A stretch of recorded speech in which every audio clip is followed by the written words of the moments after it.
सर्वांनी लक्ष द्यायचं आहे। आजचा मुद्दा आपला खूप महत्त्वाचा।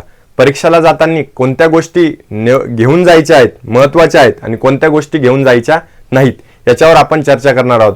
5च मिनिटात तुम्हाला सर्व काही व्यवस्थितरित्या सांगतोय। तुम्ही व्यवस्थित पूर्ण व्हिडिओ नक्की ध्यान देऊन लक्षपूर्वक बघायचा आहे आणि जर व्हिडिओ आवडलास तर नक्की लाईक, शेअर, सबस्क्राइब करायला विसरू नका। बघा, तर परीक्षेला जातायत मस्ट टेक म्हणजे तुम्ही ह्या गोष्टी निल्याच पाहिजे आणि कोणत्या गोष्टी निल्या नाही पाहिजे हे व्यवस्थितरित्या सांगतोय।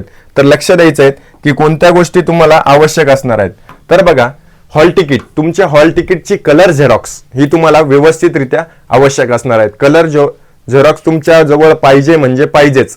कारण की काय होतं, कधी मध्ये तुम्हाला जेव्हा तुम्ही याच्यात जातात तुमचा चेकिंग होते तर तेव्हा व्हिडिओ तुमच्या फोटोमध्ये व्यवस्थित तुम्ही दिसत नसतात, त्यासाठी कलर झेरॉक्स आवश्यक असते।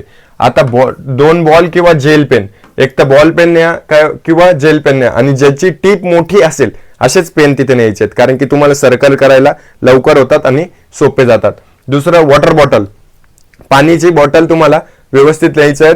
वॉटर बॉटल आणि स्वेटर, थंडीचे दिवस आहेत तुम्ही स्वेटरही घालून जा, कारण की तिथे गेलात आणि तुमचं जर एखादी खिडकी वगैरे त्याच्या जवळ जर नंबर आला तर थंडी वाजती, हे होतं ते होतं, त्याच्यामुळे पेपर लिहायला जमत नाहीत, अशा कारणांना आपल्याला बळी पडावं लागतं। त्याच्यामुळे स्वेटर आणि वॉटर बॉटल, तहान पण लागत असते आपल्याला, 1.5 तासाचा 90 मिनिटाचा पेपर आहे, त्यामुळे वॉटर बॉटल पण नेणं आवश्यक आहे आणि स्वेटर पण। त्याच्यानंतर कंपोज बॉक्स, कंपोज बॉक्स तुम्हाला जर काही डायग्राम्स वगैरे असतील, अँगल वगैरे काढून घ्यायचे असतील तर तुम्हाला काय करायचे, ते तिथे कंपोज बॉक्स पाहिजेच तुम्हाला, कारण की तुम्हाला अँगल वगैरे नाही तर कंपोज बॉक्स मध्ये चेक करायला व्यवस्थित तुम्हाला ते प्रोटॅक्टर, राउंडर वगैरे ते असू द्या तुमच्यासोबत। आणि ते कंपोज बॉक्स मध्ये न्यायचं नाही, ते व्हाईट कलरचं पाऊच येतं ट्रान्सपरंट, त्याच्यात तुम्ही काय करायचं ते न्यायचं आहे।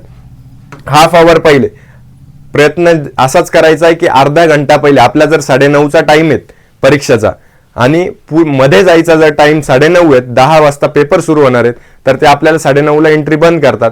तर काय करायचं, मध्ये तुमची चेकिंग वगैरे असते, त्याच्या अगोदर 9 वाजता तुम्ही तिथे पोहोचायचा प्रयत्न करायचा।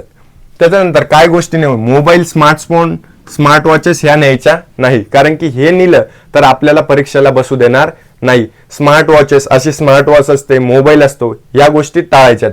जे डिजिटल गोष्टी असतात ज्याने काही चिटिंगची शक्यता असते ते आपल्या जवळ यायचं, ते आपल्यावर येईल असं करायचं नाही, ह्या सगळ्या गोष्टी करीत।